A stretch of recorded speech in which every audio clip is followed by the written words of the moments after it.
en bienvenue sur la chaîne USA Celebrity Legacy. Au cours des derniers jours, l'Amérique a fait ses adieux à plusieurs personnalités remarquables, des icônes dont l'impact se fera sentir pendant des générations. Dans l'épisode d'aujourd'hui, nous honorons leur vie, leurs réalisations et l'héritage qu'ils laissent derrière eux. Si l'une de leurs histoires vous a touché le cœur, veuillez laisser un j'aime pour aider à garder leur mémoire vivante. Merci d'être ici. Maintenant, commençons. Patrick Murray, l'acteur britannique surtout connu pour son rôle de Mickey Pierce dans le classique de la BBC Only Fools and Horses, est décédé le 2 octobre 2025 à l'âge de 69 ans. Né à Londres en 1956, Murray a montré un talent précoce pour le théâtre et a joué un certain nombre de rôles à la télévision et au cinéma dans les années 1970. Il est apparu dans Scum en 1969 et Quadrophenia en 1969. Les deux portraits de la vie britannique difficile ont démontré sa capacité à s'adapter au dramatique.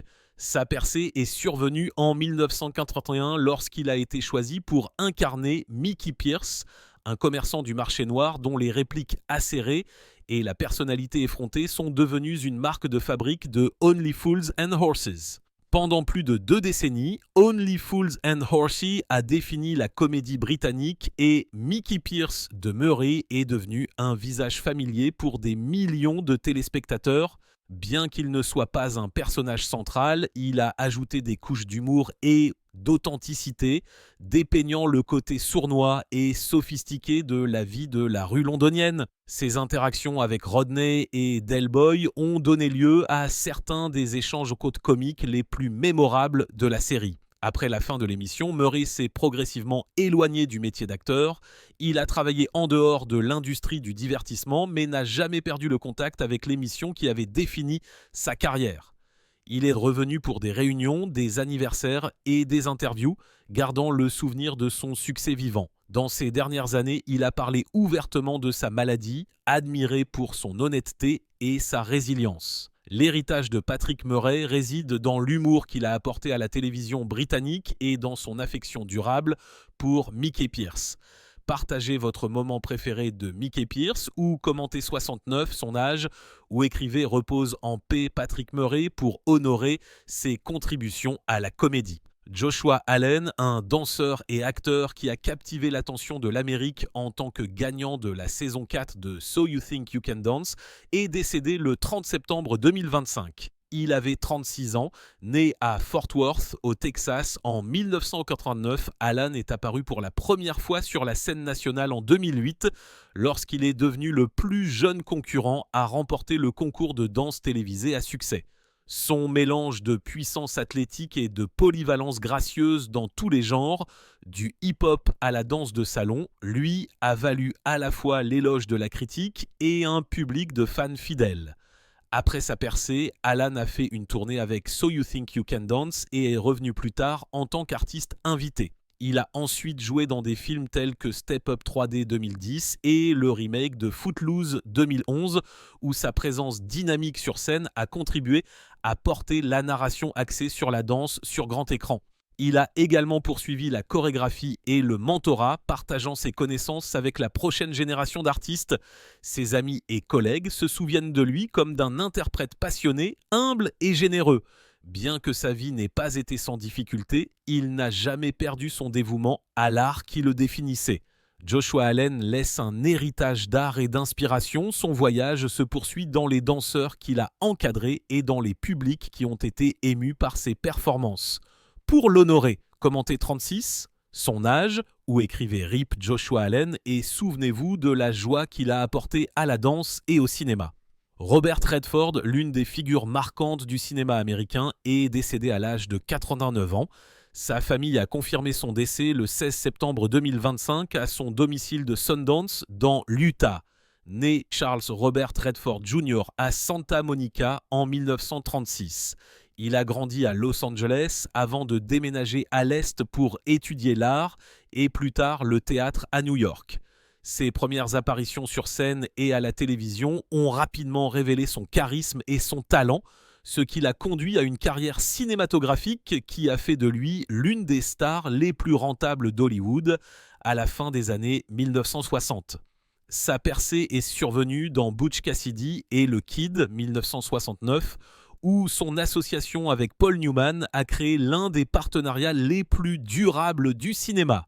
Ils se sont retrouvés dans l'arnaque 1973, qui a remporté l'Oscar du meilleur film. Redford a ajouté à sa liste de rôles mémorables avec Jeremiah Johnson, 1972, Nos plus belles années, 1973 et Les hommes du président, 1976, où il a joué le journaliste Bob Woodward pendant le scandale du Watergate. Redford est passé derrière la caméra avec un succès frappant. Ses débuts en tant que réalisateur, Des gens comme les autres, 1981, ont remporté 4 Oscars, dont celui du meilleur réalisateur. Il a continué avec des films comme Et au milieu coule une rivière, 1992, qui a présenté Brad Pitt à un public plus large, et Quiz Show, 1994, un regard pointu sur la vérité et la télévision. Même plus tard dans sa vie, il a livré des performances acclamées dans All Is Lost en 2013 et The Old Man and the Gun en 2018.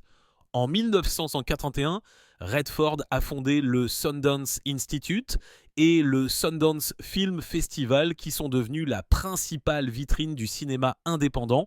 Le festival a lancé la carrière d'innombrables cinéastes, dont Quentin Tarantino, Steven Soderbergh et Ava DuVernay.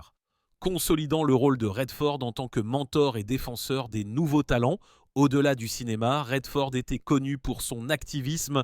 Il a soutenu la conservation de l'environnement, s'est exprimé pour les droits des Amérindiens et a utilisé son influence pour promouvoir l'engagement civique. Sa vie personnelle a été faite de succès et de tristesse. Il s'est marié 2 fois, a élevé 4 enfants et a enduré la perte de son fils Scott en 1959 et de son fils James en 2020. L'héritage de Robert Redford s'étend au-delà du statut de star. Il a remodelé le cinéma américain en tant qu'acteur et réalisateur, tout en construisant des plateformes pour les générations futures.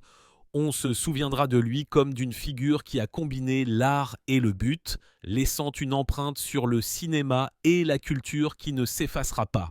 Commentez votre film ou souvenir préféré de Redford pour honorer sa vie et les décennies d'histoire qu'il a aidé à porter à l'écran. Gulu, l'une des voix les plus reconnaissables de la musique arabesque et pop de Turkiki, est décédé le 26 septembre 2025 à l'âge de 51 ans après une chute du balcon de son appartement. Née à Istanbul en 1974, et elle a commencé à chanter lors de mariage lorsqu'elle était adolescente avant d'acquérir une reconnaissance nationale au début des années 1990. Ses chansons phares Ersham, Holden Koptuzendin et Adjelar et Kaduna sont devenues des pierres angulaires culturelles admirées pour leur profondeur émotionnelle et leur originalité. Pendant plus de 3 décennies, elle a sorti plusieurs albums, s'est produite dans des salles à guichets fermés et est devenue un incontournable de la télévision. En cours de route, elle a remporté des prix lors de plusieurs festivals de musique turque, notamment des honneurs pour la meilleure chanteuse arabesque, ce qui a confirmé sa place en tant que voix de premier plan dans son genre. Au-delà de la scène, Gulu s'est profondément engagée à encadrer de jeunes artistes et à consacrer son temps à des initiatives culturelles. Ses collègues l'ont décrite comme humble et accessible, tandis que ses fans ont apprécié sa capacité à rester authentique dans une industrie en constante évolution. Sa mort marque la perte d'une présence artistique distinctive. Pourtant, sa musique, son influence sur les jeunes artistes et son rôle dans la préservation des traditions arabesques garantissent la pérennité de son héritage. Elle n'avait que 51 ans, mais a laissé derrière elle une vie de musique. Commentez 51 son âge ou écrivez simplement Rip Gulu pour garder sa mémoire vivante. Lawrence Moton, l'arrière-lys qui est devenu une légende à l'université de Syracuse et qui a ensuite joué dans la NBA, est décédé le 30 septembre 2025. Il avait 53 ans. Né à Washington DC le 25 mars 1972, Moton a conquis le cœur des fans de basketball universitaire dans les années 1990. Entre 1991 et 1995, il a marqué 334 points, ce qui fait de lui le meilleur marqueur de tous les temps de l'histoire de la Big East Conference. Les fans de Syracuse se souviennent encore de son sang-froid, de sa détermination tranquille et de la façon dont il a porté l'équipe dans les moments critiques. Son maillot n'a peut-être pas été suspendu au chevron de la NBA, mais dans le Carrier Dome, il était inoubliable. En 1995, Moton a été repêché par les Grizzlies de Vancouver, commençant un parcours professionnel qui comprenait des passages dans la NBA, la CBA et des ligues à l'étranger. Sa carrière de joueur l'a emmené loin de Syracuse. Pourtant, il n'a jamais laissé le jeu derrière lui. Après avoir pris sa retraite, il s'est concentré sur le mentorat et l'entraînement, offrant des conseils aux jeunes joueurs et utilisant sa plateforme pour encourager la discipline, la persévérance et la croissance personnelle. Pour ceux qui l'admiraient, Motin était plus qu'un marqueur. Il était une présence stable, un leader qui incarnait la loyauté et le respect pour le sport. Son héritage perdure à Syracuse, dans toute la Big East et dans la vie des athlètes qu'il a influencés. Pour ceux qui ont été inspirés par son jeu ou son mentorat, commentez 53, son âge ou écrivez simplement RIP Lawrence Moten pour célébrer une vie qui a touché le basketball sur et hors du terrain. Chris Drager, guitariste, photographe et membre fondateur des Yardbirds, est décédé le 2 octobre 2025 à l'âge de 80 ans. Né à Surrey, en Angleterre, en 1945, Drea a découvert la musique à l'adolescence et a rapidement fait partie de la scène blues florissante de Londres. En 1963, il a cofondé les Yardbirds, un groupe qui allait devenir l'un des plus influents de l'invasion britannique. Alors que Clapton, Beck et Page électrisaient le public avec des solos virtuoses, Drea fournissait le rythme régulier qui donnait au groupe son épine dorsale. Des morceaux comme For Your Love, Shapes of Things et Heart Full of Soul ont montré à quel point son rôle était essentiel à leur son.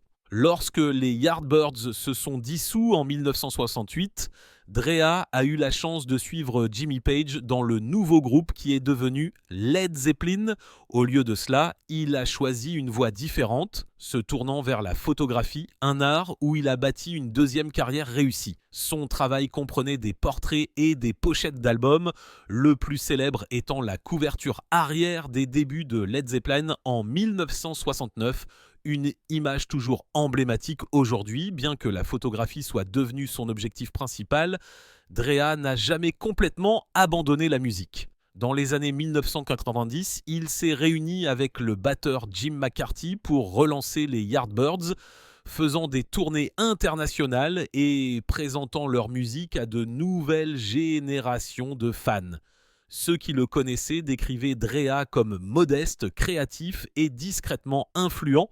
Il a laissé derrière lui non seulement les rythmes qui ont contribué à façonner le rock, mais aussi des images qui ont capturé son histoire.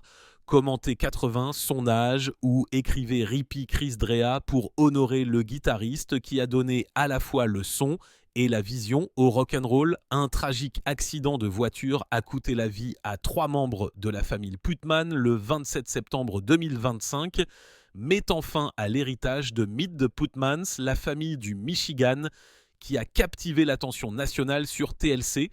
Surtout connu pour son émission de télé-réalité, Meet the Putmans a été lancé en 2017 et a relaté la vie sous un même toit à travers 3 générations, les parents, les enfants et les grands-parents, vivant dans un seul ménage tentaculaire. Leur histoire a invité les téléspectateurs dans une dynamique familiale extraordinaire, montrant à la fois les pressions et le pouvoir de l'unité dans une famille nombreuse. Au cours de plusieurs saisons, les Putman sont devenus des voix publiques sur des sujets allant de la foi et de la discipline à l'ingéniosité et au soutien familial. Ils ont fait 2 fréquentes apparitions dans les médias pour discuter de la façon dont ils géraient les finances, l'éducation et les rôles internes dans un ménage de plusieurs personnes. Leur visibilité en a fait un symbole de l'engagement envers le vivre ensemble, s'opposant souvent aux normes sur ce à quoi ressemble la vie de famille normale en Amérique. Bien que Meet the Putman n'ait duré que quelques saisons, l'histoire de la famille a résonné bien au-delà de sa durée de diffusion.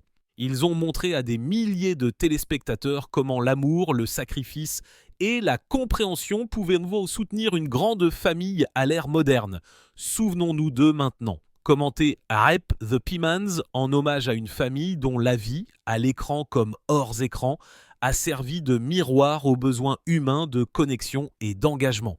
Chuck Coates, un lutteur connu pour sa ténacité et sa persévérance tout au long des années 1980 et 1990, est décédé le 8 septembre 2025. Il avait 62 ans. Coates s'est fait connaître au sein de la WCW et de la scène de la lutte indépendante où son rôle de compagnon fiable a contribué à façonner le sport. Il a affronté certains des plus grands noms de son époque, ne reculant jamais devant un défi. Sa présence sur le ring était définie par la discipline et le travail acharné, des qualités qui lui ont valu le respect de ses collègues lutteurs et de ses fans. Bien qu'il n'ait jamais été en tête d'affiche des événements majeurs, ses contributions ont donné de la profondeur au spectacle et de la stabilité à l'industrie.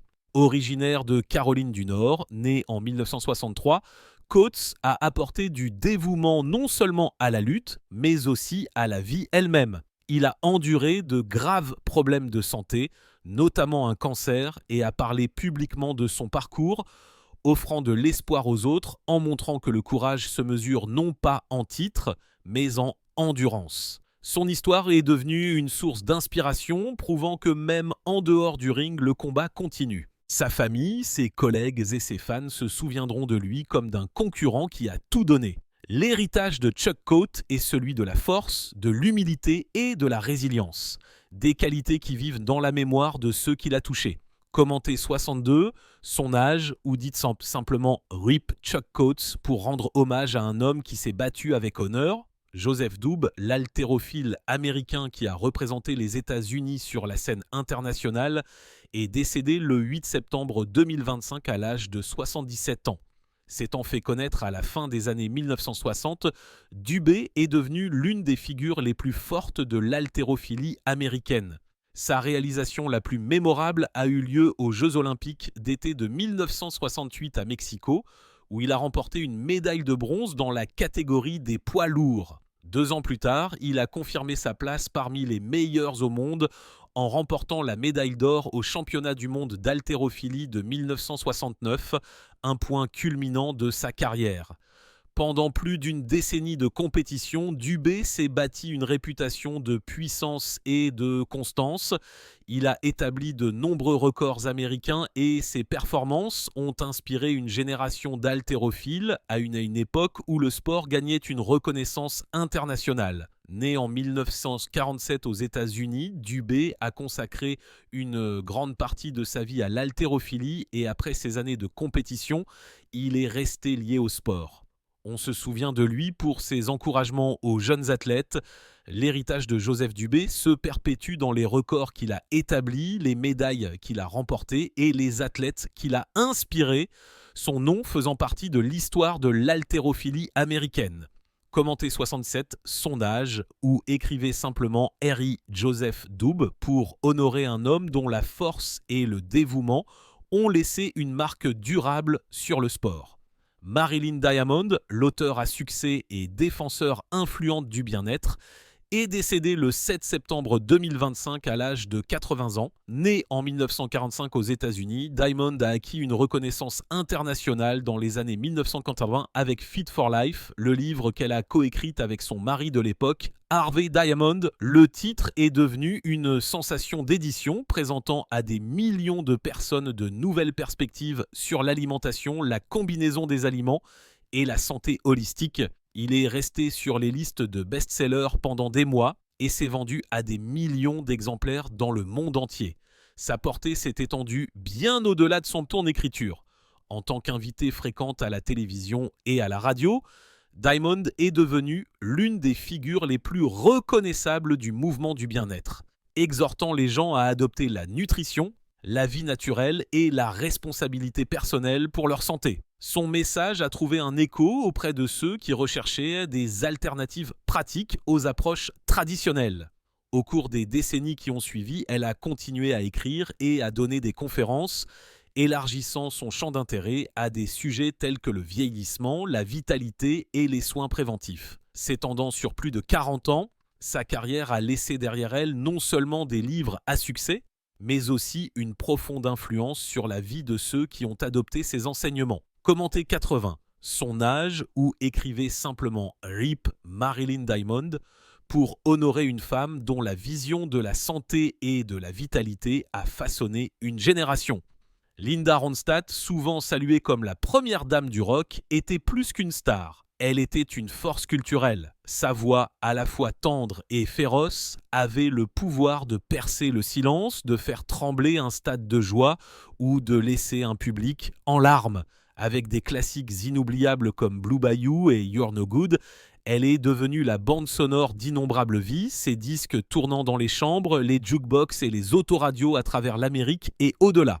Elle a brisé les barrières non seulement avec ses ventes, plus de 100 millions d'albums dans le monde, mais avec son refus courageux d'être liée par un genre. Rock, country, folk, opéra, Broadway, mariachi, elle les a tous maîtrisés, prouvant qu'un véritable artiste n'obéit pas aux catégories mais les transcende, aux générations. Sa musique n'était pas simplement entendue, elle était ressentie, elle était vécue. Elle était à la voix du chagrin d'amour, du désir ardent et du triomphe. Cette voix glorieuse, l'essence même de son être, a été réduite au silence par la maladie. Là où il y avait autrefois des ovations debout, il y a maintenant une lutte silencieuse et implacable contre la paralysie supranucléaire progressive, un trouble qui lui a volé sa capacité à chanter. Pour les fans, il est presque impensable que la voix qui remplissait autrefois les arènes n'existe plus que dans des enregistrements. Pour Ronstadt elle-même, cela a été un voyage de courage, de confrontation avec la perte et de redéfinition de son identité sans le don qu'il a défini pour le monde. Ce n'est pas seulement une histoire de célébrité, mais de la fragilité de la vie humaine, de l'amour et du chagrin d'amour, et de la cruelle ironie qu'une des plus grandes voix de tous les temps ne puisse plus chanter. Et pourtant, dans le silence, elle continue de nous apprendre quelque chose de nouveau, que l'art ne se limite pas à la performance, mais qu'il réside aussi dans la résilience. Pour comprendre la profondeur de ce que Linda Ronstadt a perdu, il faut d'abord comprendre d'où elle vient. Bien avant d'être une icône mondiale, elle était simplement Linda Maria Ronstadt, une petite fille grandissant sous le ciel immense de l'Arizona. Née le 15 juillet 1946, elle a grandi dans un ranch de 10 acres à Tucson, où la musique était aussi naturelle que le vent du désert. Dans ce monde cuit par le soleil de saguaros et de murs d'adobe, la vie était marquée par la foi, la tradition et le chant. Les Ronstadt étaient catholiques romains et les rythmes quotidiens commençaient souvent par la prière et le travail. Mais la musique trouvait toujours son chemin dans le tissu du foyer. Son père, Gilbert Ronstadt, était un marchand de machines qui dirigeait la F. Ronstadt Company, une entreprise respectée à Tucson. Mais au-delà du costume d'affaires, il y avait un homme de chanson, portant dans son baryton chaleureux les mélodies de son héritage mexicain et allemand. La mère de Linda, Ruth Mary Kopman, a apporté son propre mélange de racines allemandes, anglaises et néerlandaises à la famille. Femme au foyer dévouée à ses enfants, elle était stable, silencieuse et ancrée. D'elle, Linda a hérité à la fois de la discipline et de la capacité à la tendresse. Les Ronstadts avaient 4 enfants, Peter, Michael, Gretchen et Linda, la 3e née. Chacun se taillerait son propre chemin, mais la musique et le devoir étaient les fils conducteurs qui les unissaient. Peter, l'aîné, servirait un jour comme chef de police de Tucson de 1981 à 1991, portant le sens familial de la responsabilité civique dans la vie publique. La musique et l'innovation étaient profondément ancrées dans la lignée des Ronstadt. Le grand-père paternel de Linda, Federico José Maria Ronstadt, avait été une figure pionnière à Tucson au début des années 1900. Il a modernisé le système de transport de la ville en introduisant des tramways tirés par des mules, laissant un impact si profond que des décennies plus tard, en 1991, la ville a nommé son centre de transit du centre-ville en son honneur. Du côté de sa mère, il y avait une brillance égale. Son grand-père, Lloyd G. Kopman, était un inventeur crédité de près de 700 brevets, y compris des innovations aussi courantes que le four électrique et le bac à glaçons flexible. Son imagination agitée, son refus d'accepter les limites ont vécu dans l'art agité de Linda, dans son refus d'être confiné à un seul son ou style. Le foyer Ronstadt lui-même était à la fois ordinaire et extraordinaire. En surface, c'était une famille de ranch typique, des matins tôt, des corvées et des rituels catholiques. Mais tissé dans ses routines, il y avait une bande sonore qui façonnerait Linda pour toujours. La maison était remplie de disques, de chants familiaux et du genre de mélange culturel qui reflétait le sol même de l'Arizona. Ballade Meida, ballade mexicaine, folk américain, hymne d'église et les succès populaires de l'époque. C'était un endroit où la tradition rencontrait l'imagination et où une petite fille pouvait grandir en croyant que la musique n'était pas seulement un divertissement, mais une façon de donner un sens au monde. Il est presque impossible de surestimer à quel point l'éducation de Linda a façonné l'artiste qu'elle allait devenir. Du baryton de son père, elle a absorbé la vérité émotionnelle d'une chanson. De la présence stable de sa mère, elle a hérité de la résilience.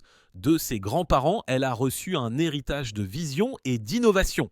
Et du paysage désertique lui-même, elle a tiré un sentiment d'immensité, un rappel que les voies comme les horizons pouvaient s'étendre aussi loin qu'on osait les laisser aller. Et ainsi, lorsque le monde a finalement rencontré Linda Ronstadt, lorsque sa voix a d'abord jailli des radios et a rempli les salles de concert, elle portait en elle les échos des matins de Tucson Ranch, le poids de l'histoire familiale et l'âme d'une fille qui avait grandi entourée de musique.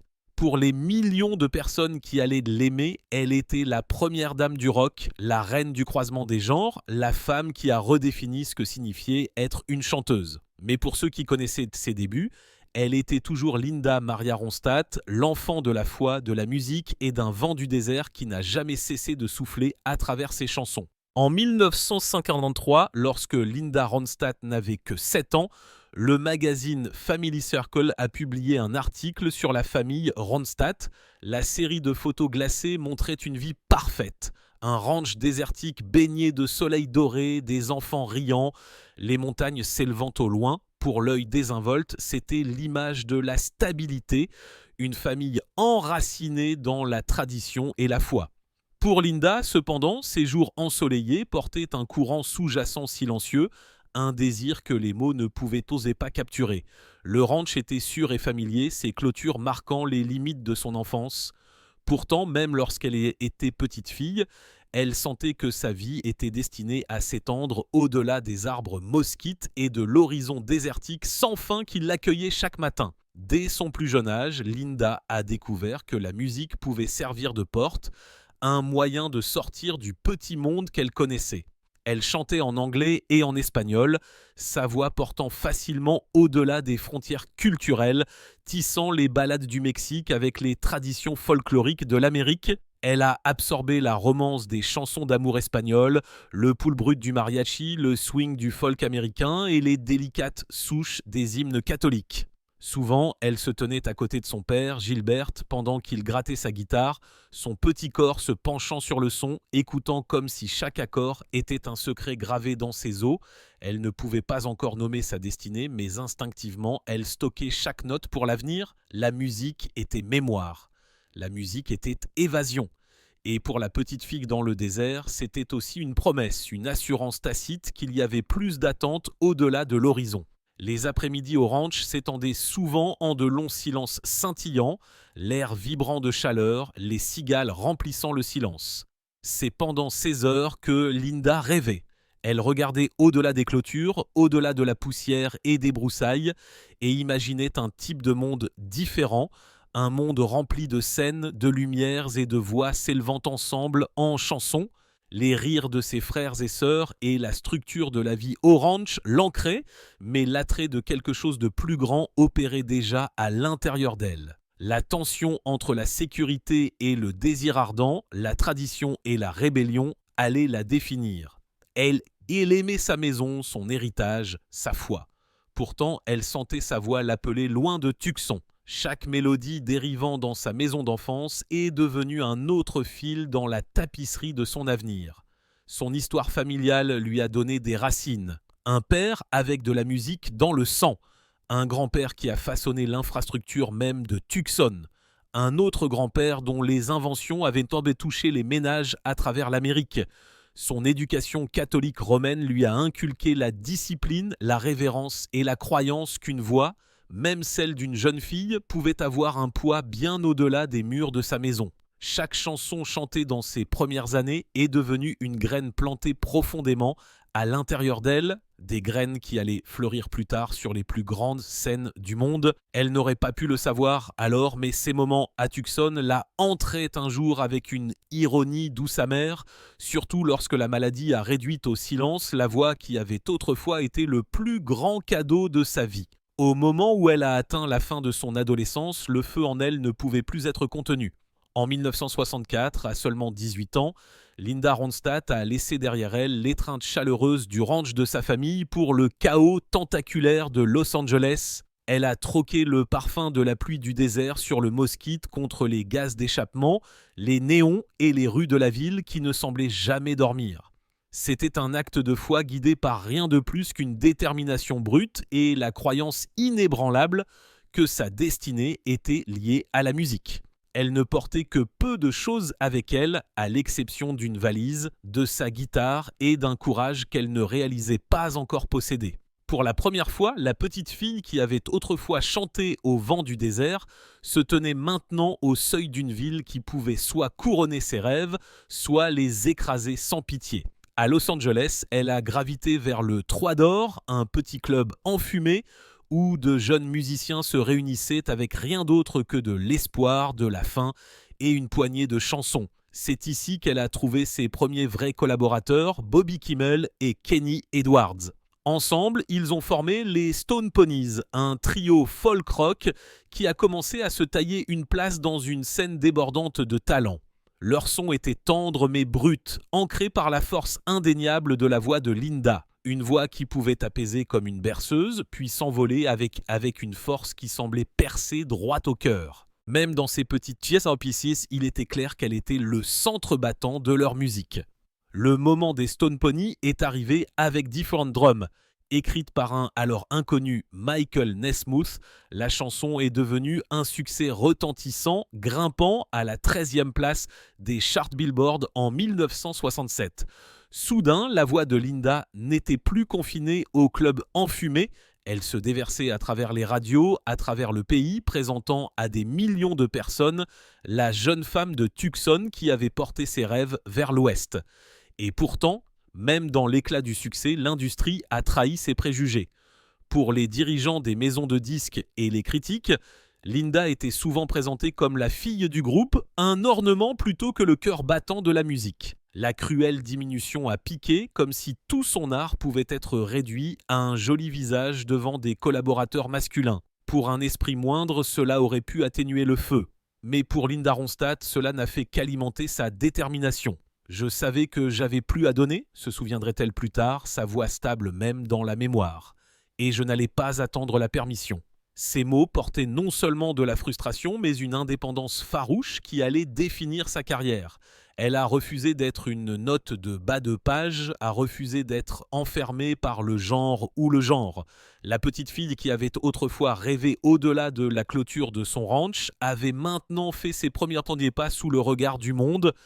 Et bien que l'industrie l'ait sous-estimée, elle savait que son histoire et sa voix ne faisaient que commencer. En 1969, elle s'est lancée en solo, sortant son premier album solo, Hands On, Homegrown, le premier album de country alternatif d'une artiste féminine. Il a été enregistré avec audace et vision, mais ses ventes ont été douloureusement faibles. Une leçon brutale sur la façon dont le monde de la musique pouvait encenser votre art tout en ne parvenant pas à le récompenser. Au lieu de reculer, Linda s'est consacrée au projet suivant. Elle s'est rendue à Nashville pour travailler avec le producteur Elliot Mayer sur Silk Purse en 1960, posant même pieds nus dans un parc à cochons pour sa couverture dans un moment d'humour et de courage qui en a surpris certains mais ravi d'autres. À l'intérieur se trouvait Long Time, une ballade douloureusement tendre qui lui a valu sa première nomination aux Grammy Awards et a montré au public la profondeur des sentiments qu'elle pouvait apporter à une chanson. C'était le genre de performance qui laissait les foules momentanément essoufflées avant d'éclater en applaudissements. Des tournées ont suivi avec les Doors, Neil Young et Jackson Browne, des nuits passées à dormir dans des bus, à se produire dans des arènes caverneuses où la plupart des gens étaient venus pour quelqu'un d'autre. Chaque spectacle était une bataille pour gagner les cœurs depuis donc la scène, et chaque victoire était un pas durement gagné vers la carrière qu'elle envisageait. Des apparitions à la télévision et des collaborations en studio, y compris le fait de prêter sa voix au projet tentaculaire Freak Rick, ont élargi sa portée. Un tournant amusant dans une publicité Remington aux côtés de Frank Zappa a révélé son humour sous l'intensité de son art. Des années plus tard, Linda a parlé de ses jours avec un mélange de tendresse et d'acier. Je ne savais pas ce que je faisais, je savais juste que je devais continuer à chanter. C'était la seule voie à suivre, se souvient-elle. C'était une vérité simple forgée dans le labeur d'innombrables spectacles de fin de soirée, d'applaudissements qui s'estompaient et de la route implacable. À travers chaque test brutal, elle a porté la résilience du désert et le feu de son héritage. Et bien que le chemin à venir soit encore incertain, une chose était indéniable. La voix, le cœur et la volonté de Linda Ronstadt étaient maintenant trop puissants pour que le monde puisse les ignorer. Au milieu des années 1970, son ascension était devenue éblouissante, brillante, aveuglante et d'implacable. Des notes douloureuses de Heart Like a Wheel en 1964 au Triumph Records de Simple Dreams en 1977 et Living in the USA en 1978. Elle ne faisait pas que vendre des concerts à guichets fermés, elle réécrivait les règles pour les femmes dans la musique. À la fin de la décennie, elle avait réalisé ce qu'aucune autre artiste rock féminine n'avait fait auparavant, le statut de classe d'arène. Elle commandait des foules de dizaines de milliers de personnes avec une voix qui pouvait faire fondre les cœurs un instant et faire trembler les chevrons l'instant d'après. Mais derrière les lumières scintillantes et les applaudissements assourdissants se cachait une douleur silencieuse, le labeur épuisant des voyages constants, la pression de surpasser chaque succès passé et l'étrange solitude d'une vie vécue sur la route. Quand vous êtes au sommet, dirait-elle plus tard, vous ne remarquez pas l'épuisement jusqu'à ce que ce soit tout ce que vous pouvez ressentir. Son image était partout. 6 couvertures de Rolling Stone en quelques années seulement. Chacune d'elles a capturé un côté différent de la femme que la presse a couronnée première dame du rock et reine du rock. Pourtant, les titres, aussi flatteurs soient-ils, avaient leur propre poids. Chaque album devait être meilleur, chaque performance impeccable, chaque mouvement scruté. Au Royaume-Uni, des singles comme Don't Know Much, numéro 2, Somewhere Out There, numéro 8 et Blue Bayou, numéro 35, l'ont cimenté comme une star internationale. Mais Linda savait que les classements ne racontaient qu'une partie de l'histoire. Le reste était le coup pour y rester. Les années 1980 ont apporté de nouveaux défis et une réinvention. Refusant d'être enfermée dans un seul genre, elle est montée sur la scène de Broadway dans Les Pirates de Penzance en 1941, obtenant une nomination aux Tony Awards pour sa performance pétillante et intrépide. Elle a collaboré avec le compositeur visionnaire Philip Glass et avec Nelson Riddle. Elle a enregistré une trilogie de standards orchestraux luxuriants qui ont réduit au silence tous les critiques qui doutaient de son étendue. En 1947, elle a embrassé son héritage mexicain avec Canción de Padre, un album de chansons traditionnelles de mariachi qui non seulement honorait l'héritage de son père, mais est également devenu l'album en langue non anglaise le plus vendu de l'histoire américaine.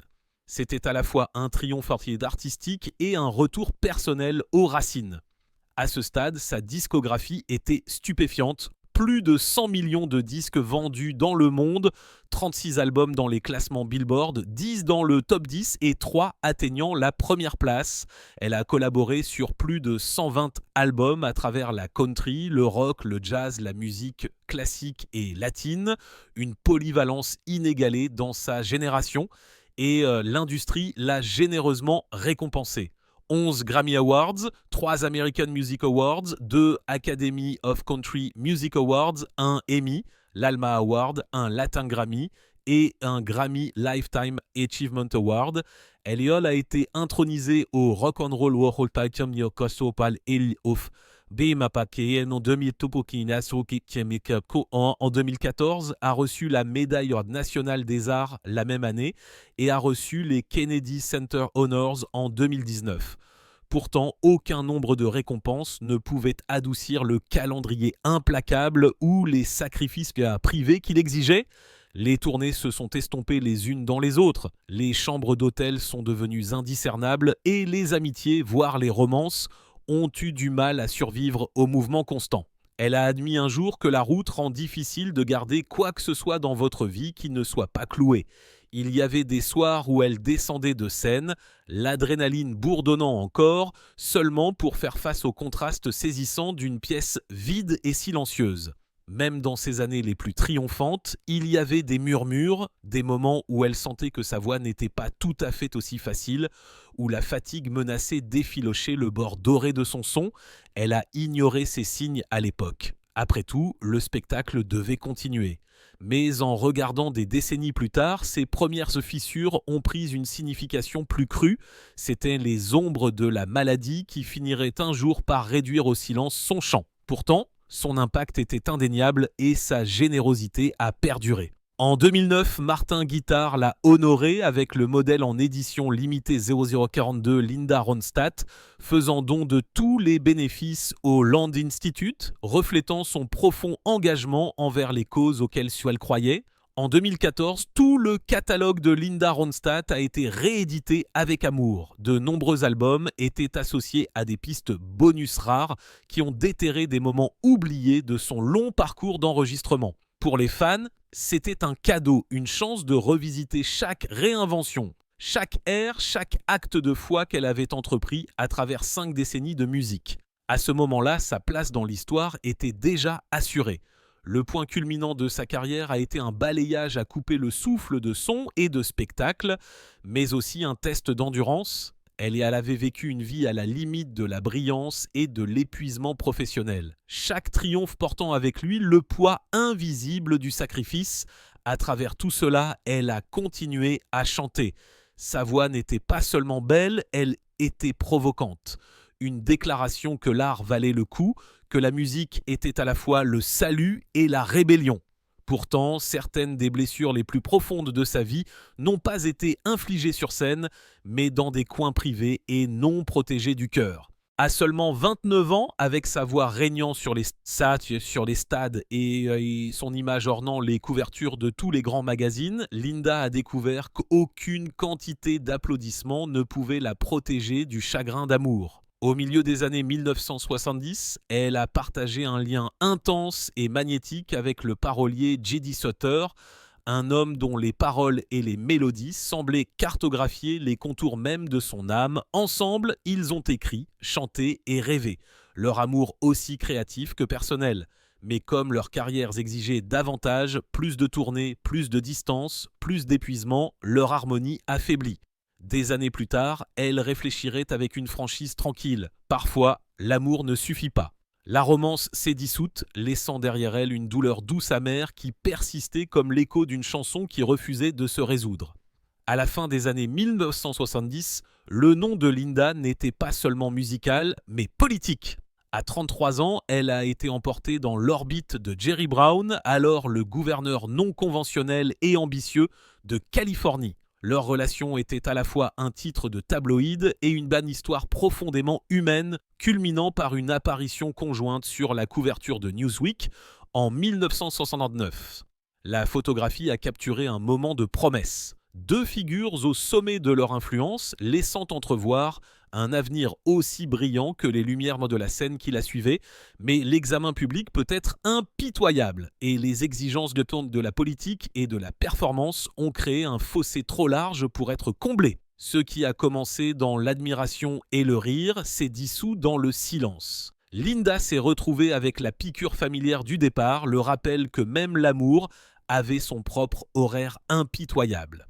Au début des années 1980, alors qu'elle avait 36 ans, un nouveau chapitre a brièvement scintillé avec un compagnon inattendu, un jeune comédien agité nommé Jim Carrey. Il n'était pas encore un nom connu, mais son humour était électrique et pour Linda, leur romance de courte durée a apporté un rare sentiment de légèreté. C'était authentique, un répit tendre dans une carrière dominée par l'intensité et l'examen minutieux. Mais comme beaucoup de ces relations, le moment était mal choisi. La vie passait trop vite, la connexion s'estompa avant de pouvoir prendre racine, ne laissant que la lueur de ce qui aurait pu être. Puis vint l'amour qui semblait destiné, écrit dans les étoiles, mais destiné à se défaire. En 1983, à 37 ans, Linda a entamé une relation avec le cinéaste George Lucas, le visionnaire derrière Star Wars. Ils étaient des âmes sœurs, tous deux privés, tous deux célèbres dans le monde entier, tous deux consumés par leur travail. Pendant un certain temps, il a semblé inévitable que ce serait le grand amour de sa vie. Au milieu des années 1980, ils étaient fiancés. Des amis murmuraient à propos des dates de mariage. Linda s'est autorisée à imaginer les vœux, la robe, la maison qu'ils pourraient construire ensemble. Pour une femme qui avait vécu une grande partie de sa vie sous les projecteurs implacables, c'était le rêve qui scintillait juste au-delà de la scène. Mais tranquillement, presque imperceptiblement, le rêve a commencé à s'effilocher. Les exigences implacables de leur carrière les ont tirés dans des directions opposées. La pression de vivre à la hauteur d'un fantasme, le couple parfait rendu réel, s'est avéré impossible. En 1988, à 42 ans, les fiançailles ont pris fin. Il n'y a eu aucun scandale, aucun drame public, seulement un silence qui parlait plus fort que n'importe quelle déclaration ne le pourrait. C'était le plus près qu'elle ait jamais été du mariage qu'elle avait longtemps imaginé, et sa perte a été comme descendre d'une scène dans l'obscurité. Les applaudissements venaient toujours, mais ils sonnaient creux contre la douleur d'un amour qui avait failli être. Dans les années qui ont suivi, Linda a admis doucement « J'ai toujours pensé que j'aurais une famille de façon traditionnelle. » Mais la vie avait d'autres plans, la prise de conscience ne l'a pas brisée. Au lieu de cela, elle a remodelé son chemin. En 1990, à l'âge de 44 ans, elle a choisi l'adoption, une décision qui allait changer sa vie plus profondément que n'importe quel single ou récompense en tête des classements. Sa première fille, Mary Clémentine, est devenue l'incarnation d'un désir enfin exaucé. Pour une femme qui avait chanté l'amour, la perte et la résilience, la maternité était un nouveau verset, inattendu, non traditionnel, mais profondément le sien.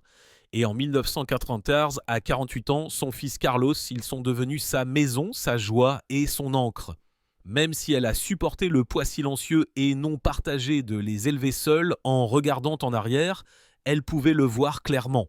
Le rugissement de la foule avait toujours été accompagné du silence des pertes personnelles. Des harmonies de Suter aux vœux disparus de Lucas, chaque amour a laissé une empreinte, façonnant non seulement les contours de son cœur, mais aussi la musique qui allait la porter au fil des ans. Et bien qu'elle se soit tenue devant des millions de personnes, adorée et immortalisée dans la chanson, Linda Ronstadt savait mieux que quiconque que même le projecteur le plus brillant ne peut pas chasser toutes les ombres.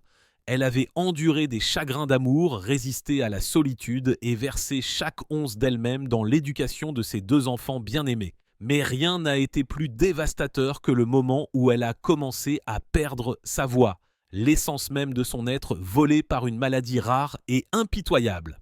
Pause supranucléaire progressive. Pour Linda Ronstadt, c'était comme si le projecteur s'éteignait au milieu de la chanson, la laissant debout dans un silence qui ne finirait jamais.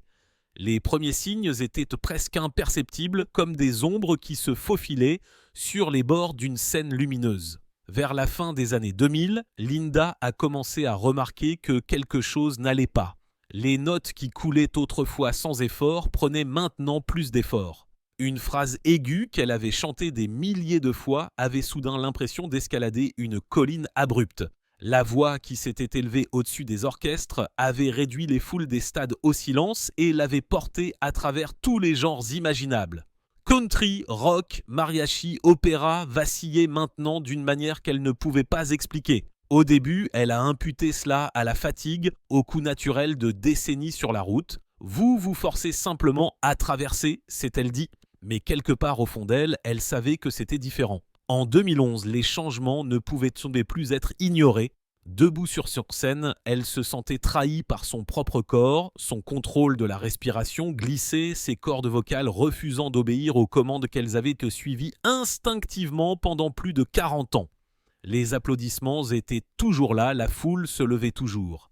Mais à l'intérieur, elle ressentait une panique croissante. La musique avait été son langage pour le monde, la façon dont elle vivait, aimait et pleurait. Maintenant, ce langage disparaissait, syllabe par syllabe, note par note. Cette année-là, elle a pris la décision qui a brisé son propre cœur. Elle a complètement pris sa retraite du chant. Pour ses fans, l'annonce a été un choc. Pour Linda, c'était quelque chose de bien pire. La fin de la seule chose qu'il avait définie depuis l'enfance. Dans ses mémoires, elle écrira plus tard « Je peux entendre la musique dans ma tête, mais je ne la chanterai plus jamais. Cela me manque tous les jours. » Le poids de cette vérité s'est abattu sur elle comme un rideau de scène finale. 2 ans plus tard, en 2013, la cruelle vérité a éclaté. Les médecins lui ont diagnostiqué la maladie de Parkinson, une affection qui expliquait la raideur, la faiblesse, la perte de contrôle de sa voix. Pendant un bref instant, l'étiquette a semblé être une réponse. Mais au fil des mois, des symptômes qui ne correspondaient pas tout à fait au profil de Parkinson ont commencé à apparaître. Des problèmes d'équilibre, de mouvements oculaires et de parole. Linda, toujours réaliste, pouvait voir la trajectoire. Savoir que la musique pouvait disparaître était une chose. La regarder disparaître en temps réel était quelque chose de bien plus difficile. Puis vint 2019 et avec lui, la clarté dévastatrice finale. Ce n'était pas Parkinson après tout, le vrai coupable était la paralysie supranucléaire progressive, PSP. Un trouble neurologique dégénératif rare sans remède et sans traitement efficace. La maladie était impitoyable, la privant de la capacité de chanter et érodant progressivement sa mobilité et son indépendance. Elle en a parlé sans apitoiement sur elle-même, mais le poids de ses mots était indéniable. Il n'y a rien que je puisse faire. Je ne peux pas faire revenir ma voix. Les pertes étaient physiques, mais les coupures émotionnelles étaient plus profondes. Pour Linda, la scène avait été plus qu'un lieu de travail. C'était là où elle se sentait le plus vivante, le plus elle-même. Elle se souvenait de la chaleur du projecteur sur son visage, de la ruée du premier accord, du moment où le souffle du public semblait s'enfoncer avec le sien. Maintenant, la scène n'existait plus que dans sa mémoire, un endroit qu'elle pouvait visiter mais jamais retourner. Dans les interviews, elle adoucissait parfois la vérité. « J'ai eu une bonne course », disait-elle, comme pour réconforter ses fans plus qu'elle-même. Mais il y a eu des moments où le masque a glissé. Des amis proches ont décrit le regard lointain qui venait dans ses yeux lorsque la musique jouait, un regard de quelqu'un qui entend un monde juste hors de portée. C'est comme perdre un membre, a-t-elle confié un jour. Sauf que vous le sentez toujours, vous l'entendez toujours, et ça fait mal à chaque fois. Elle a rempli ses journées d'autres joies. Des livres, de la famille, de l'activisme politique et la compagnie de ses enfants. Pourtant, même ceux-ci ne pouvaient pas effacer l'absence de sa voix. Il y avait des soirées tranquilles dans sa maison de San Francisco où elle s'asseyait avec les fenêtres ouvertes, écoutant le vent du Pacifique et imaginant plutôt le rugissement d'une foule. Elle pouvait presque voir la mer oscillante de visage, presque sentir la vibration de la base sous ses pieds, puis la vision s'estomperait, ne laissant que le son de l'océan et le tic-tac régulier de l'horloge. En regardant en arrière, Linda pouvait retracer l'arc de sa vie dans la musique. Les harmonies d'enfance au ranch familial, les rêves d'adolescence qui l'ont transportée à Los Angeles, les décennies de tournées en tourbillon, les Grammys, les triomphes de Roadie, de Broadway, les albums de mariachi qui ont honoré ses racines. Elle avait plus vécu dans la musique que la plupart des gens ne pourraient jamais en rêver, et pourtant elle aurait presque tout donné pour chanter une chanson de plus. Pour sentir la ruée de frapper une note parfaitement, pour entendre le public éclater en réponse. Pour reconquérir, même pour un moment fugace, la joie qui avait défini son existence. Pour Linda Ronstadt, le silence était à la fois cruel et permanent. Un rappel que même la flamme la plus brillante peut être atténuée, bien que jamais vraiment éteinte dans la mémoire. En 2019, après avoir reçu le diagnostic final et dévastateur de paralysie supranucléaire progressive, Linda Ronstadt a accordé au monde un dernier grand cadeau. Elle a accepté d'apparaître dans le documentaire Linda Ronstadt, The Sound of My Voice. Le film était à la fois une célébration et une élégie, un portrait lumineux d'une artiste dont les chansons ont défini des décennies entières et touché des millions de vies. Pour Linda, c'était doux amer. Regarder son jeune moi apparaître à l'écran, entendre cette voix autrefois illimitée s'élever avec la pureté et la puissance qui semblait incassable était comme ouvrir une capsule temporelle. Le titre n'a pas été choisi par hasard. Sa voix n'était pas simplement son instrument. C'était son être même, elle portait ses joies, ses peines, son héritage culturel, sa détermination implacable et son humanité. Maintenant réduite au silence par la maladie, elle n'existait plus que dans des enregistrements, conservés comme une photographie d'un coucher de soleil, que vous ne pourriez plus jamais voir en personne. Douloureusement belle, mais inaccessible. Linda n'a jamais été du genre à se vautrer dans l'apitoiement sur soi. Ceux qui la connaissent le mieux la décrivent souvent comme pragmatique, détachée de ses sentiments, voire brutale face à l'adversité. Elle a affronté sa maladie de la même manière qu'elle avait autrefois affronté les turbulences de l'industrie de la musique avec clarté, résilience et le refus d'adoucir la vérité. Dans les interviews, elle a parlé sans mélodrame de la réalité de son état. Il n'y avait pas de remède miracle, pas d'optimisme factice, juste l'acceptation constante d'un destin qui ne pouvait être modifié, mais pour ses fans, pour les millions de personnes qui avaient façonné des souvenirs, des romances et des chagrins d'amour autour de ses chansons, la perte a été stupéfiante. Imaginer Linda Ronstadt incapable de chanter, c'était imaginer un monde privé de l'une de ses lumières les plus pures. La tragédie n'est pas seulement personnelle, mais universelle. La petite fille qui chantait autrefois au vent du désert de Tucson avait en effet vécu une vie au-delà de l'imagination.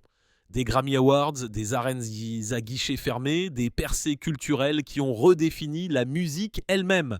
Pourtant, la vérité la plus crue de toutes était qu'à la fin, la musique devait s'arrêter. Non pas parce qu'elle a choisi de prendre sa retraite, non pas parce qu'elle avait épuisé son art, mais parce que son corps ne lui a laissé aucun choix. Pendant des décennies, le projecteur l'a suivie à travers le monde, illuminant chaque scène sur laquelle elle a marché.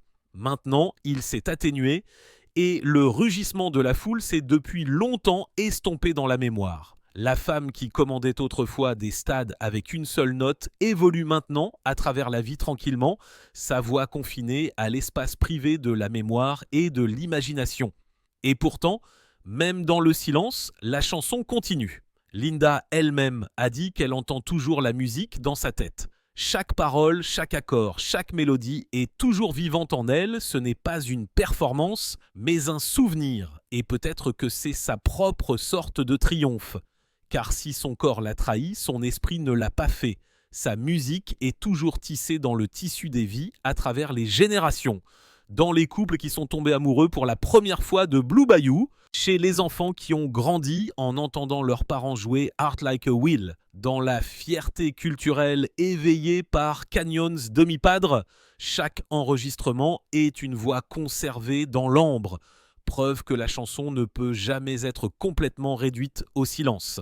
En fin de compte, l'histoire de Linda Ronstadt n'est pas seulement une histoire de perte, mais d'endurance. Sa voix a quitté la scène, mais elle n'a pas quitté le monde.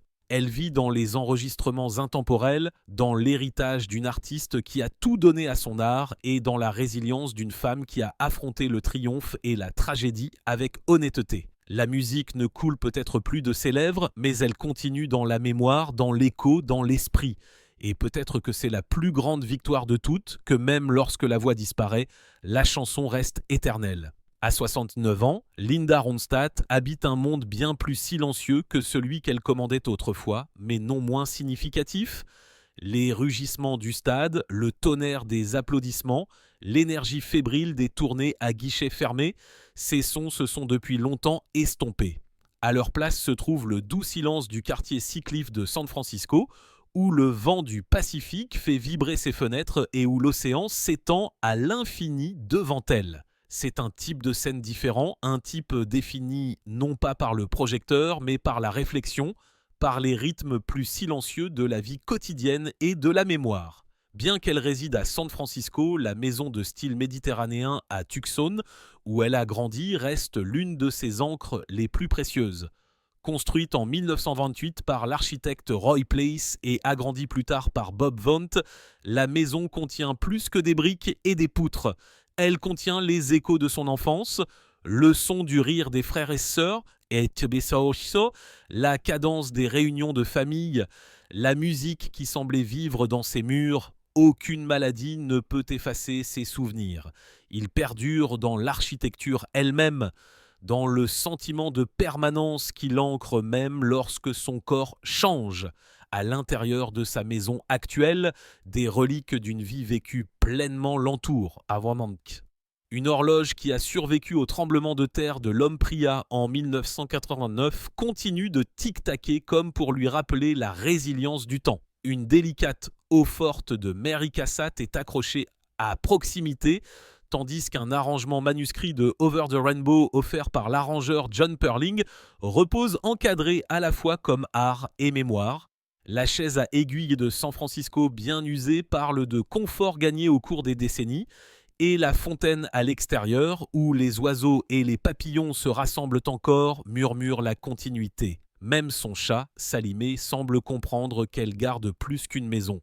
Elle garde l'histoire, un musée personnel où chaque objet porte une histoire. Sa fortune, estimée à 150 millions de dollars, reflète plus que de simples ventes de disques et succès au box-office. C'est le produit d'une vie d'art, d'oser traverser les genres, de prendre des risques qui ont remodelé la musique elle-même. Elle a autrefois possédé une propriété à Malibu qui s'est vendue 16 millions de dollars, une maison où les couchers de soleil sur l'océan reflétaient la strie dorée du zénith de sa carrière. Aujourd'hui, son garage reflète un mélange similaire de praticité et d'indulgence. Une Toyota Highlander 2022 pour les courses, une Porsche 911 pour la joie de la route ouverte et une Mercedes-Benz EQS, un clin d'œil discret à l'avenir. Pourtant, elle a toujours été prompte à rappeler aux autres ses atouts sont secondaires. Sa véritable richesse réside dans les chansons qui ont changé la culture, le courage d'honorer son héritage mexicain dans un courant dominant qui y résiste et les générations d'artistes qui la nomment comme leur inspiration. Mais les ombres accompagnent la lumière. Sa maladie, la paralysie supranucléaire progressive, PSP, est une compagne implacable. Elle a volé sa voix, ralenti ses pas et remodelé les contours de ses journées, le chant, le battement de cœur de son identité, le don qu'il a porté à travers les frontières et les époques, n'existe plus que dans la mémoire. Je peux entendre la musique dans ma tête, a-t-elle dit, mais je ne la chanterai plus jamais. Ces mots sont dévastateurs dans leur simplicité, ils sont la vérité parce qu'ils reconnaissent une perte irrévocable. Pourtant, ils sont aussi un triomphe parce qu'ils nomment la perte sans se rendre. Linda Ronstadt refuse d'être définie uniquement par ce qui lui a été enlevé. La PSP a atténué sa puissance physique, mais pas son esprit ou sa clarté. Elle continue d'apparaître occasionnellement lors d'événements, de donner des interviews, de parler avec la franchise et le réalisme qui ont toujours été ses marques de fabrique. Sa présence, même sans chanson, inspire les autres à faire face à leur propre bataille, preuve que la dignité peut survivre même aux épreuves les plus difficiles, et son esprit créatif a trouvé de nouveaux canaux. En 2013, elle a publié Simple Dreams, des mémoires musicaux, un récit lyrique de son voyage à travers la musique et la vie. Le livre est devenu non seulement une rétrospective, mais aussi un témoignage de l'imagination d'une femme qui, même réduite au silence, refuse d'être sans voix. L'histoire de Linda Ronstadt à 69 ans n'est pas simplement une histoire de déclin, mais d'endurance. Les applaudissements se sont estompés, mais l'influence demeure. Ses maisons, son art, ses mots et surtout ses enregistrements sont une preuve vivante d'un héritage que la maladie ne peut effacer. Le monde ne peut peut-être plus l'entendre chanter en personne, mais sa musique résonne toujours dans le vinyle qui tourne dans les salons, dans les listes de lecture numériques des nouvelles générations, dans les souvenirs de ceux qui sont tombés amoureux pour la première fois de sa voix. Et en ce sens, la chanson continue, éternelle et ininterrompue, longtemps après que les lumières de la scène se soient atténuées. En 2022, Linda Ronstadt a offert encore un autre aperçu de son monde avec Feels Like Home, un livre qui mêlait mémoire à recettes, réflexion à héritage. Plus qu'un livre de cuisine, c'était une mosaïque de ses racines mexicaines et de son éducation dans le Sud-Ouest, racontée à travers la nourriture, la musique et la mémoire. Chaque page portait non seulement des saveurs, mais aussi des histoires. La chaleur des tables familiales, l'odeur des ragoûts mijotés, le rire des rassemblements qui ont façonné son identité. C'était à la fois intime et universel, une continuation de son récit même lorsque la chanson lui avait été volée des lèvres. Associé au documentaire de 2019 The Sound of My Voice, qui a remporté un Emmy pour son mélange poignant d'images d'archives et de sa propre narration, ses œuvres sont devenues la preuve que l'expression prend de nombreuses formes. Même dans le silence, son art a continué de parler. Ronstadt n'a jamais été une recluse, sa maison reste un lieu de rassemblement rempli d'amis, d'artistes et de familles. Ses 2 enfants adoptés restent l'axe de sa vie. Mary Clémentine, maintenant une artiste accomplie qui se taille son propre chemin créatif, et Carlos, une source de force tranquille dont la présence a été son réconfort constant. Les conversations autour de sa table s'étendent encore tard dans la soirée, allant de la politique et de la poésie aux marées changeantes de l'industrie de la musique, et parfois à quelque chose d'aussi simple que le colibri planant dans son jardin. Bien que ses pas soient plus lents, sa curiosité brûle vivement. L'humour, la perspicacité et la clarté rare qui ne viennent que des applaudissements et de la solitude remplissent ses journées. Son engagement envers les causes n'a pas diminué avec l'âge ou la maladie. Bien qu'elle ne puisse plus chanter, elle prête sa voix parlée aux causes auxquelles elle croit. Les protections environnementales, les droits des immigrants, l'accès à l'éducation et la préservation des arts. Ces valeurs ont toujours été tissées dans sa carrière, bien avant que la maladie ne la pousse hors de la Thune. La Martin Guitar 00L42, Linda Ronstadt, édition limitée 2009, dont les bénéfices ont été versés au Land Institute, reste un rappel de sa conviction que l'art devrait servir un but supérieur. Pour elle, la musique n'a jamais été qu'une simple performance. C'était une contribution, une façon de redonner, un pont entre les cultures. La reconnaissance l'a suivie dans ces dernières années, la médaille nationale des arts en 2014, les Kennedy Center Honors en 2019 et son intronisation au Rock and Roll Hall of Fame témoignent de son impact extraordinaire.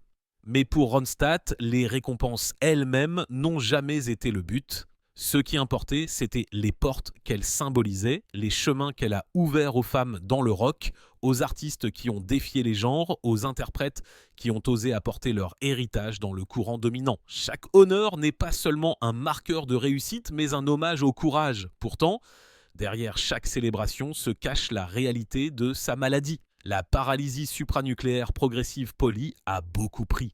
Sa voix, sa mobilité, sa facilité de mouvement. Il y a des matins où le miroir ne reflète pas la femme qui commandait autrefois les arènes, mais la réalité de la perte. Pourtant, même dans ces moments-là, elle trouve la lumière. Dans le rire de ses enfants, dans un jardin qui fleurit au crépuscule, dans le goût d'un plat transmis de génération en génération. La vie a peut-être pris sa voix, mais elle n'a pas pris sa capacité à donner un sens. « Je peux entendre la musique dans ma tête », a-t-elle dit, mais je ne la chanterai plus jamais. Ces mots restent sa vérité, mais ils sont aussi son triomphe, une reconnaissance de la perte sans se rendre, un témoignage de résilience. À 69 ans, Linda Ronstadt ne se tient pas dans l'ombre de son passé, mais dans la lueur d'un héritage qui refuse de s'estomper. Son histoire est celle d'une ascension à couper le souffle, d'une perte déchirante et d'une résilience tranquille. Elle a enduré des épreuves qui auraient pu la briser, la fin de grands amours, la solitude de la vie hors de la route et le vol cruel de sa voix. Pourtant, elle a choisi de vivre avec grâce, humour et authenticité. Dans une culture qui valorise la production au-dessus de la présence, elle a montré que la valeur réside également dans la connexion, dans l'endurance et dans le courage d'être simplement. Pour ceux qui ont grandi avec sa musique, pour ceux qui ont chanté Blue Bayou dans la voiture, ont dansé sur You're No Good dans un gymnase du secondaire ou ont pleuré tranquillement à Long Long Time. Sa présence continue est un cadeau. C'est un rappel que même si la voix s'est tue, la chanson ne s'est pas tue. Elle résonne encore dans les enregistrements qui restent, dans les artistes qu'elle a inspirés, dans l'histoire qu'elle a contribué à façonner sa vie. Même maintenant, c'est la preuve que l'art survit à l'artiste, que l'amour dure plus longtemps que le moment et que certains héritages, comme certaines chansons, sont éternels. Si vous avez déjà été ému par sa voix, si ses chansons vous ont déjà brisé le cœur, élevé votre esprit, ou se sont tenues à vos côtés dans les moments de joie ou de tristesse, alors votre souvenir fait partie de son héritage. Un j'aime, un commentaire, un hommage devient plus qu'une reconnaissance. Il devient une partie du cœur qui garantit que l'histoire, la musique et l'esprit de Linda Ronstadt ne s'estomperont jamais. Parce que la vérité qu'elle incarne est éternelle. La musique peut s'arrêter, mais la chanson ne se termine jamais.